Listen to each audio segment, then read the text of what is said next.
Hi folks, John Dunn here, RPG freelancer, publisher behind Melee Via. I am up here today at Immortals Inc. with Mikey. What is going on today, John? Well, it's not today that we're going to talk about. It's tomorrow that we're going to talk about. Dun. In fact, we're going to talk about Tomorrow City.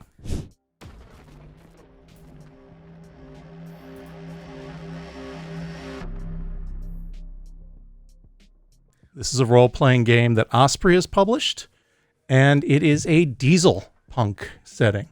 Ooh. Remember us talking about diesel punk once before? I do remember, but I don't remember at the same time. We talked about Day After Ragnarok, which was a post-World War II kind of apocalyptic Conan-ish setting. Yeah. Yeah, so Rings a where bell. you've got kind of a lot of resistance against authority from the punk elements, but at the same time you've got that World War II big blocky diesel-powered machine type vehicles in it, and that era of tech. That's kind of what they mean when they're talking diesel punk. This is by a guy by the name of Nathan Russell, who's an Australian writer and podcaster. He created a couple other city games, Hard City, which is his noir setting, and Neon City, which is his cyberpunk setting. And he's done a whole bunch of indie projects as well. But Tomorrow City is his diesel punk game. And like I said, similar system to those other games and published by Osprey. We just got a couple of copies of this in here at Immortals. And so I decided to take a look through it. It opens up with about a 15-page intro, which kind of gives you an overview of the setting, an overview of diesel punk, which we just touched on. Yep. And then a bit of a bibliography and some role-playing tips. And that bibliography is really useful if you're kind of new to diesel punk or if you want to see some other sources that kind of have that diesel punk element in it. Once we get through that, we dive right into 30 pages about the city of tomorrow, formerly New Angeles. And, it's kind of in the ruins of California. So we're talking about kind of a post-apocalyptic setting here, much like Day After Ragnarok was kind of a post-apocalyptic setting, right? But the city of tomorrow is built on top of a mile-tall spire. So you've got this massive spire that sticks up in California. I'm aware California has these things called earthquakes, so that one kind of confused me a little bit. If there's a place I'd want to put a mile-tall spire. Speaking of earthquakes. Yeah, Los Angeles might not be my first choice. But hey, it's okay, it's fiction, and they've got advanced tech, so maybe earthquakes are less of an issue for them. So it's just like is it a thin tower? Oh, no. It's a pretty beefy tower. It's a big honking, an enormous base. Earthquakes, yeah. Exactly. Anyway, so that spire is the central point, and then when you get that mile up in the air, you've got all these rotating discs that are where the city proper is, and those discs rotate around that spire so that the people who live in this city are essentially isolated from the peons that have to live far below them on the Earth's surface. Orbiting while in orbit. This is great. Yeah. And so there's 3 different discs. There's the inner city where, the rich people live, Midtown where stuff happens, and then Rimside, which is kind of the slums on the very outside of that disc, right? And those different parts of the disc rotate in different directions and at different speeds to one another.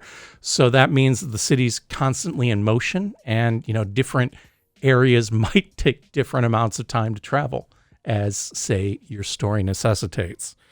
But then you also have Underside, which is the poor neighborhood, and that's down at ground level. And then you've got another area, the Great Factory, which is where all of the, pollution comes belching out as we make the massive diesel punk machines. The city is run by an artificial intelligence, so I think that's interesting that we have a 1940s era artificial intelligence. Though I think Captain America: Civil War kind of had that, didn't they? Yeah, I feel like Fallout kind of has that similar. Yeah, sometimes too. Yeah. And this AI is called Mother, and it runs the city for the council. Though there might be some question about whether the council is actually just kind of doing what Mother tells them to. And then we've got robot soldiers, we've got serum-enhanced humans, we've got some cybernetics that are, kind of primitive, and we've got the pattern, which is kind of their magic system. And the pattern is kind of super-dimensional, trans-dimensional weird science. So that's kind of a fun, magic-y kind of thing. And then we've got a whole lot of different ministries that run the government. We've got the Ministry of Peace and the Ministry of Science and the Ministry of Truth and a whole lot of different ministries that might, offer jobs. Ministry of Evil? Well, not explicitly.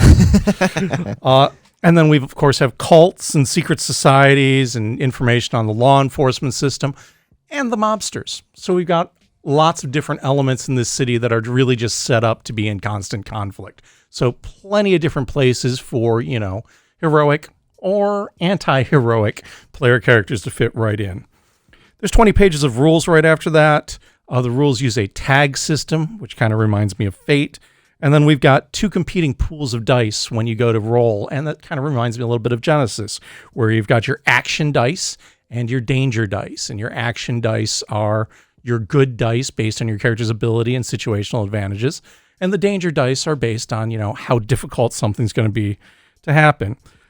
Then you have consequences for undertaking a challenge, boons for exceptional success, botches for critical failure, and you've got pressure. That's kind of an ongoing thing throughout the course of the adventure, and the pressure is going to ramp up as your story develops so that you'll hit a high point, kind of a pulpy kind of feel there, where things are at their peak, and then your resolution has to happen right after that. There's a system in here for damage and healing. You got Moxie, which is, basically character attitude, and then rules for game time and movement and distance. Basically, all the guts you need of a solid game system. From there, we move into character creation, 31 pages. Your characters are going to be called revs. What do you think revs stands for? Revs? Rev. I'm thinking retribution, but... Well, it's diesel punk, so it could mean revving an engine. Ooh. Right? But it's revolutionary, so it could be revolutionaries. But then the whole city is constantly revolving, so it could refer to the streets. What I'm saying is revs is just kind of a cool sounding term for your player characters, but it's got a lot of connections into the setting and the genre too. So I think it works well. I was trying to find an acronym. Not a good idea. It's like Rev. What's the acronym for that? Every character is going to have 3 trademarks, and the trademarks can be things like their background, a descriptor, their occupation, maybe a connection to the weaving the pattern, if that's the thing they do. 3 edges, and these are kind of focal points within your trademark. 3 advantages, which are special abilities or kinds of piece of gear. A couple of flaws, which might, come into play, possibly, giving you something that increases your danger dice pool. And then a drive, basically what your character's central motivation is. And then you're going to have a couple of ties that are going to link the different player characters in the group, the different revs in the player character group together. And then after that, they're going to have moxie and cred and grit. We get 30 pages of gear after that. A lot of this gear has tags. Like I mentioned earlier, it's a big part of the game mechanic system. They offer situational bonus dice, so extra action dice. And they're broken down into things like weapons and armor and tools and serums, that whole super soldier kind of thing, robots and vehicles, which, kind of required for that diesel punk feel. There's a 27-page section after that that's called Into Danger, and this is kind of your adventure design and organization section. It talks about things like arguments and chases and combat, dogfights, right? Again, kind of important to the whole vehicles. Interrogations, investigations, pattern powers, resisting harm, and horror. So a whole lot of different situational specific rules here that, give you genre elements to tie everything together and really help establish the city. 6 pages on downtime, basically rest and character advancement. 6 pages about on the job, which is really some adventure writing advice. And then 10 more pages of Game Master advice, which talks about adventure and table organization. When I say table, I don't mean tables of stuff, but I mean the group of players that are at the table.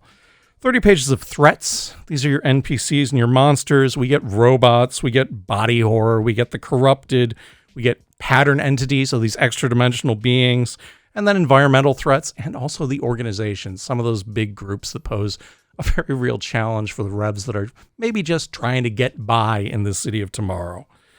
And then there's a 10-page sample adventure called Escape Plan, and the adventures are called Jobs. And this has some detailed maps with it as well. And then we get an appendix that gives you some random generators for people, for places, and for jobs. A glossary follows, character sheet, acknowledgments, and credits. There's a lot going on here. This is a complete game system and a complete setting all in one. 224 pages. It's a hardcover. It's full color. There's a lot of cool Art Nouveau stuff and elements in here that nicely complement the diesel punk theme that they've got going on. Osprey Games, $35. If you want to explore diesel punk and want to take a good look at it and maybe do it all in one book, definitely something worth checking out. We've got copies here on the shelf at Immortals Inc. Available online at immortalsinc.com. Very well said, John. All the links are below for you guys. Check it out. We'll see you guys next time. Till next time, folks. Good gaming.